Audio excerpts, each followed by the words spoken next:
Cardano holders, let's get into the discussion with Charles Hoskinson.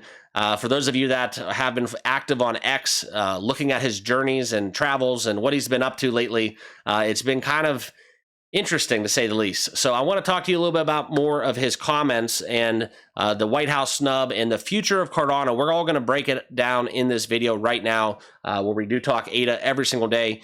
For those of you that are new to the channel, make sure you all hit that like button, hit that subscribe button, join us here on YouTube. Also, if you do have an X account, make sure you all follow me on X at tcryptomark is my handle. You can find a link down below in the description. And also you can find a link in the description if you want to start trading on BTCC.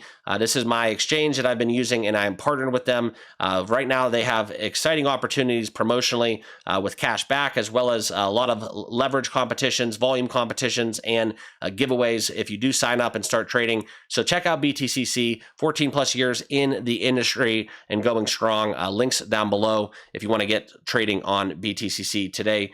Spot and leverage available to most clients. I think there are some stipulations within the UK. So if you're located in that, make sure it's right for you and where you're located. Okay. But let's dive into the market overall. You can see right now we are hovering still around that $2.66 trillion market cap, up a tick on the day, where we are into the green. And it's actually been the third day of consecutive greens across the board for the majority of the cryptos in the top 100. So that's something we can hang our hats on a little bit. But Bitcoin still hovering around 85,000. Ethereum 1,600, give or take, and Cardano still in that 10 spot as we look at them trading at 62.70 on the day, up 1.61%. So Cardano's holding strong. This 60 cent support level has been tested a lot. If we dip down below it, we see a nice little push. But Cardano right now is acting very stable, and I think that the rest of the market, and obviously it's not financial advice, guys. I'll never tell you to buy or sell a crypto, but I believe this is the support wall that we do have built for ADA. And if we go into the narrative a little deeper, I think the entire cryptocurrency market, every single holder, institutions, retail, everybody's kind of just stabled up on the sidelines for the most part, waiting for that opportunity, waiting for the market to flip. And I think as we look into a lot of top cryptos, we're going to have to keep asking ourselves when the bottom is in, because I think personally we have this pause in activity, and it's not just within crypto, it's traditional finance as well, where we are getting this tariff discussion, and the 90-day pause kind of correlates with what we're seeing in the markets. Everybody is just kind of waiting it out, taking that wait and see approach before divulging back into some positions. Okay, and that's kind of been my trend that I've been picking up on lately. And as we look at Cardano, it's doing exactly that. Okay, but what is Hoskinson saying? So let's take a look into the big man. Here you see Charles talking with his exclusion from the guest list of the Digital Assets Summit at the White House March with a challenge of his own, okay? And this is something where he talks about kind of Trump a little bit, and this is where he talked about this a little bit at the Paris Blockchain Week, okay? Downplaying the situation and saying that a lot of people want to approach David Sachs and Bo Hines to build relationships there. It's nice in terms of a visual standpoint, he's quoted saying, but it does not translate into sustainable, lasting policy. And asked if he would meet face-to-face with President Trump, Hoskinson was pretty blunt about it, saying, "I don't need to make a deal with Trump." Okay, so Cardano still reaches, its mark, still sitting in the top 10 in market cap. It's still not where we were when we were once third in total market cap, but this is where you look at approaching $22 billion. We look in kind of the pace of development, okay? Using some of the implementation, the conversation has always been Cardano has been late.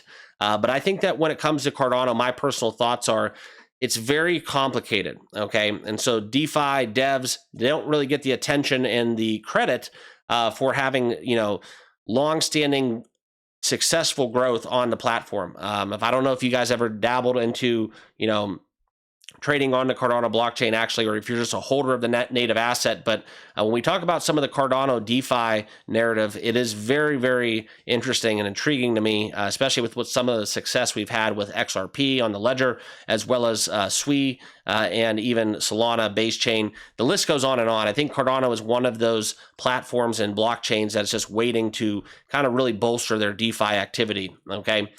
But unlike kind of what we've seen within Ethereum, and a lot of people will say in the comments, Ethereum is dead, Ethereum is gone, forget about Ethereum. And I understand that, but you still cannot deny that Ethereum is still one of the blue bloods, one of the big boys at the top.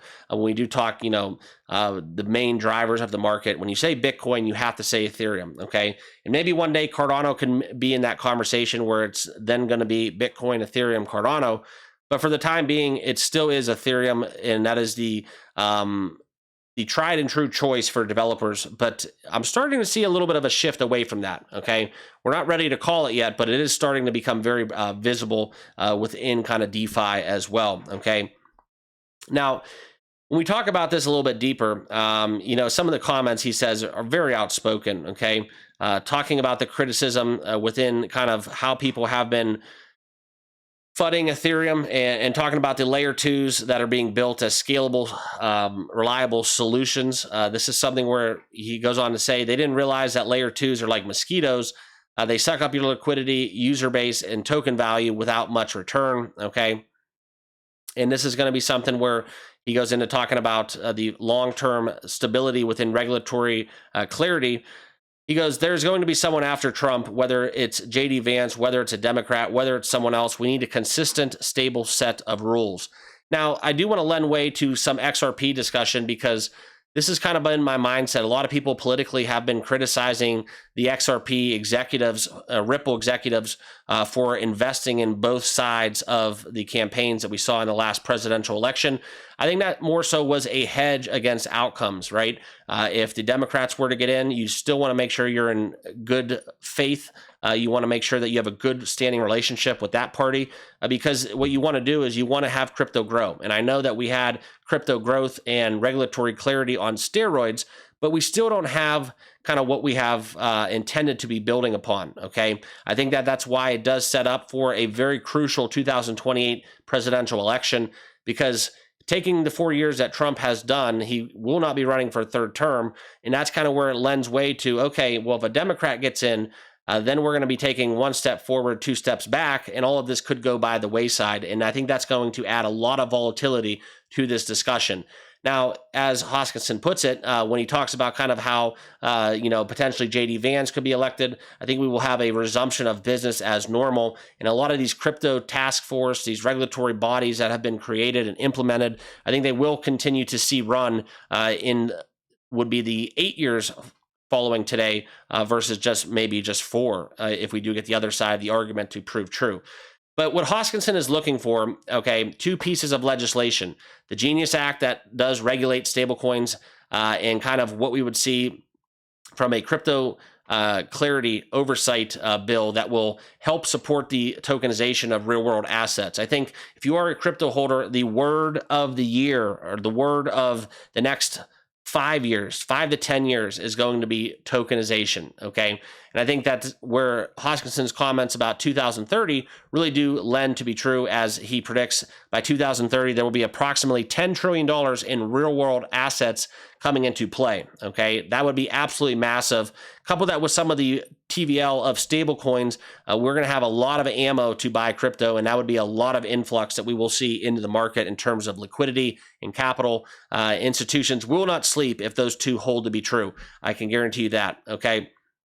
But as we all know, guys, this is something where the comments from Hoskinson, a lot of times they do come off flying by the seat of his pants. That's something where you look at kind of the posts on X, and I could show them to you guys right now if you want, but do a quick search on X yourselves, and you can see what I'm talking about.